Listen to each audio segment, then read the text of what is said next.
नमस्कार, मैं हूं अंशु कुमार और आप सभी का स्वागत करता हूं अवनी के इंटरव्यू सेगमेंट अनुभव में। जैसा आप सभी को पता है, पिछले साल की तुलना में इस साल कोरोना के केसेस की संख्या काफी ज्यादा मात्रा में सामने आ रही है। इसका मैं एक कारण यह मानता हूं कि पिछले साल जिस तरीके से घरेलू उपायों, घरेलू नुस्खों, आयुर्वेद की प्रचार प्रसार हो रही थी और जिस तरीके से पिछले साल लोग अमल कर रहे थे, इस साल नहीं कर रहे हैं। शायद लोगों तक ये बात पहुंच नहीं पा रही है या लोग भूल चुके हैं। तो आइए इन सभी विषयों के ऊपर ही हम लोग चर्चा करेंगे। आज हमारे साथ मौजूद हैं आयुर्वेदिक डॉक्टर वैद्य ओम प्रकाश पांडे।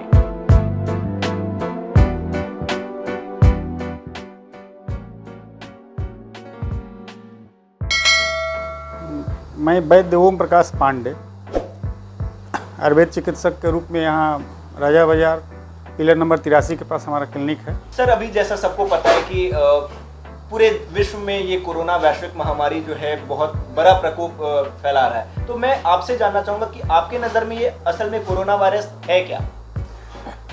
आयुर्वेद की दृष्टि से कोरोना वायरस हमारे यहाँ जो एक जनोपध्वंस की स्थिति है, माने हमारी दिनचर्या, ऋतुचर्या या जो भी है विकृत हो जाती हैं, उसके फलस्वरूप इस तरह की बीमारियों का उपद्रव होता है जो जनोपध्वंस के रूप में आता है।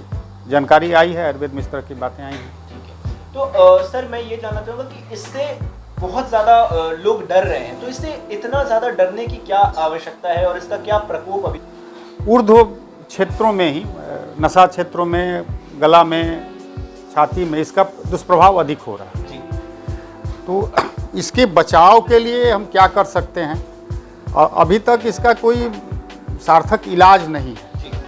खासकर आधुनिक चिकित्सा पद्धति भी लाक्षणिक चिकित्सा ही कर रही है, तो कहीं से कोई इलाज नहीं है। तो अगर इसको आयुर्वेद के सहारे इसको अगर देखा जाए तो आयुर्वेद में उस बीमारी के रक्षा के लिए बहुत अच्छे प्रबंध हैं, बहुत अच्छे उपाय हैं। तो मैं बस इसी पे आ रहा था कि आयुर्वेद पद्धति के माध्यम से कैसे इस बीमारी से या इस वायरस से हम अपने आप का बचाव कर सकते हैं, अपने आप को स्वस्थ रख सकते हैं। इसमें तो पहली बातें हैं कि हमारी दिनचर्या को हम व्यवस्थित करें।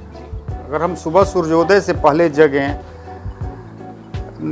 जो भी दिनचर्या के नियम हैं उसका पालन करें, तो हम अपने प्रतिरोधक क्षमता को बढ़ा सकते हैं। कुछ योगाभ्यास, कुछ प्राणायाम करें, अपने खान पान को व्यवस्थित करें, तो हमारी रोग निरोधक क्षमता रहेगी अच्छी, तो कोई भी बीमारी हमको बहुत अधिक प्रभावित नहीं कर सकती। जैसे स्टीम के बारे में या जो किचन के सामग्रियों से कुछ उपाय करना जिससे हम लोग बच सके और रोग प्रतिरोधक क्षमता को बढ़ा सके, तो इसके बारे में इस साल उतना चर्चा नहीं हो रही है। तो इसके पीछे क्या कारण आप मानते हैं? इसमें स्थिति हुई कि अधिक मात्रा में लेने के चलते उसका कहीं ना कहीं दुष्प्रभाव आने लगा। अच्छा। जनरली मीडिया के माध्यम से आया कि बहुत सारी इस चीज़ों को लिया जाए, तो सभी जो भी औषधियों को उसमें उपयोग किया गया उष्ण प्रकृति की हैं, तो उसका शरीर पर दुष्प्रभाव पड़ा।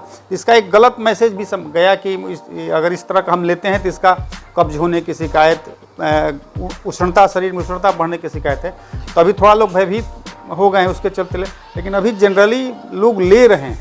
मीडिया में नहीं है, लेकिन घर में हर लोग वाष्प लेने की बात है, काढ़ा बनाकर पीने की बात है, या गिलोय के काढ़ा के लेने की बात है, ये लोग ले रहे हैं। आयुष जो मंत्रालय है या जो आयुष डिपार्टमेंट है, इसका क्या रोल है और भारत सरकार इस मंत्रालय के माध्यम से कैसे क्या सोच रख रही है इस वायरस से बचने के लिए? अभी तो जो पूरे विश्व में आधुनिक चिकित्सा पद्धति बहुत प्रभावी है। आयुष का प्रभाव बहुत अधिक है, माने सरकारी स्तर पर नहीं है। इसलिए आयुष काढ़े की बात है या और बहुत सारे आयुष की औषधियाँ हैं जिसका उपयोग करने पर जो कोरोना का लक्षण आ रहे हैं शुरुआती दौर में या कोरोना से प्रभावित होने के बाद की स्थिति में, दोनों में बहुत ही अधिक कारगर हैं। लेकिन सरकारी स्तर पर इसका बहुत अधिक प्रचार प्रसार या में उपलब्धता अभी नहीं हो पा रही। लोग बहुत ज़्यादा कंफ्यूज हो जाते हैं। एलोपैथी है उनके पास, होम्योपैथी है, आयुर्वेद है, तो इन तीन पद्धतियों में वो अक्सर कंफ्यूज हो जाते हैं कि हम किसको अमल में लाएं। और बहुत लोग तीनों पद्धति को मिला करके किसी बीमारी को ठीक करने में मतलब लग जाते हैं। तो आपके हिसाब से क्या ये सही है? इस तरह के अप्रोच में शुरुआती दौर में अगर बुखार का या सर्दी खांसी या इस तरह का प्रकोप होता है, उस स्थिति में आयुर्वेद का रोल बहुत अच्छा है। अगर प्रभावित होने के बाद स्थिति सीरियस हो जाती है तो वहाँ ऑक्सीजन की या और जो एलोपैथ साइड की दवाएं वहाँ उसकी आवश्यकता है। लेकिन शुरुआती दौर में अगर इसको बहुत अधिक मात्रा में या सामान्य जो आइसोलेशन सेंटर में पेशेंट हैं जिनको ऑक्सीजन की नहीं ज़रूरत है, प्रभावित हैं, उनको अगर स्टीम बाथ दिया जाए, हल्दी का उपयोग किया जाए या और बहुत सारी जैसे दवाएं हैं उनका उपयोग, त्रिभुवन कीर्ति रस है, नारदीय लक्ष्मी विलास रस है, सीतोबलादी चूर्ण है, गोदंती भस्म है, फीफाट्रोल है, बहुत सारी दवाएं हैं। अब उनका उपयोग किया जाए तो जो भी रोगी हैं वो उस सीरियस स्थिति तक नहीं पहुंच पाएंगे, लेकिन इस तरह का प्रचलन नहीं हो रहा है। अच्छा, इसमें एक और बहुत बड़े दुर्भाग्य की बात है कि आयुष सेक्टर की कोई कंपनियां जन भावना के लेकर के इस आयुष काढ़ा को या इसको नहीं दे पा रही है। बात होती है दिनचर्या के बारे में कि वो अगर स्वस्थ रहे तो इंसान स्वस्थ रह सकता है। तो मैं अपने व्यूअर्स को ये बताने में बहुत मुझे खुशी होगी कि हमारे जो डॉक्टर साहब हैं उनकी क्या दिनचर्या रहती है जिससे वो इतने स्वस्थ हैं। दिनचर्या में पहले तो है कि आप सूर्योदय से पहले जगें, इसके बाद अपना दैनिक नित्य क्रियाकर्म करने से कुछ प्राणायाम, कुछ योगाभ्यास करें। हमारे यहाँ स्वल्पाहार की बहुत अधिक महत्व है। सुबह का नाश्ता अपने समय से करें, रात्रि का भोजन जितना हल्का लें तो आप स्वस्थ रह सकते हैं। और जनरली घर का माने शुद्ध ताज़ा भोजन लें, घर की बनी हुई चीज़ों का उपयोग करें। जनरली हम लोगों के यहाँ भी ऐसा कल्चर हो है कि फ्रिज का दुरुपयोग हो रहा है। दिन का सब्जी बना करके फ्रिज में रख देते हैं, रात को उसको करते हैं, तो उसका बहुत अच्छा दुष्प्रभाव झेलने को पड़ता है। थोड़ा तेज तरार हो चुकी है, लाइफस्टाइल थोड़ा सा ज़्यादा तेज हो गया है लोगों को, तो आप क्या सुझाव देना चाहेंगे कि उनके जीवन में थोड़ा ठहराव के साथ वो अपने जीवन को और स्वस्थ बना सकें? सबसे पहला चीज़ है कि एक सकारात्मक सोच रखें, नकारात्मक सोच दिमाग में नहीं रखें। होगा वही जो ऊपर वाले की इच्छा होगी। अब है कि मानव है, हमारा अपना कर्तव्य है, हमारा काम करना है, तो उसमें अपनी दिनचर्या को अपने सकारात्मक सोच कर लेकर चलें तो इसमें बहुत अच्छा रहेगा।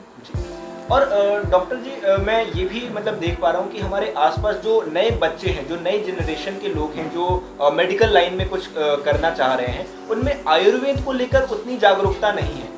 तो इसके ऊपर आप उन बच्चों को जो अभी तैयारी के दौर में हैं, उनको आप क्या राय देना चाहेंगे और इसका एज एन करियर क्या स्कोप है? आयुर्वेद के सेक्टर में तो स्कोप बहुत ही अच्छा है, बहुत ही है। इसमें बहुत ही काम करने की बात है। योग के माध्यम से रामदेव जी योग को घर घर तक पहुंचा दिए, लेकिन आयुर्वेद की जो दिनचर्या है, ऋतुचर्या है, ये सामान्य पब्लिक तक कभी नहीं पहुंच पाई है और वो लोग इसका पालन नहीं कर रहे हैं। उसका पालन नहीं करने के चलते बहुत से ही दुष्प्रभाव शरीर पर झेलना पड़ रहा है।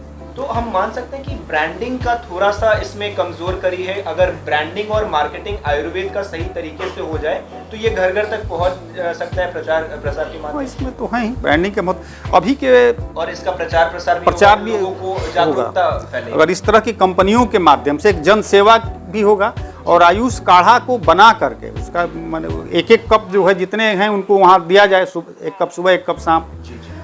भाप लेने की बहुत सारे ऐसे मीडिया में बहुत तरह के लोग आ रहे हैं कि सामान्य विधि से घर अपना भाप ले रहे हैं, तो कंपनियां अगर इस तरह के करें कि जहाँ आइसोलेशन सेंटर है वहाँ इस तरह की व्यवस्था कर दें, सुबह शाम काढ़ा की सप्लाई वहाँ करें, काढ़ा बना कर दिया जाए। और कुछ दवाएं हैं उसका अगर उस तरह के आयुष सेक्टर से सरकार से परमिशन ले करके कि अगर दिया जाए जो सामान्य तरह के प्रभावित रोगी हैं जो बहुत सीरियस नहीं हैं, तो उसका बहुत ही अच्छा प्रभाव देखने को मिलेगा।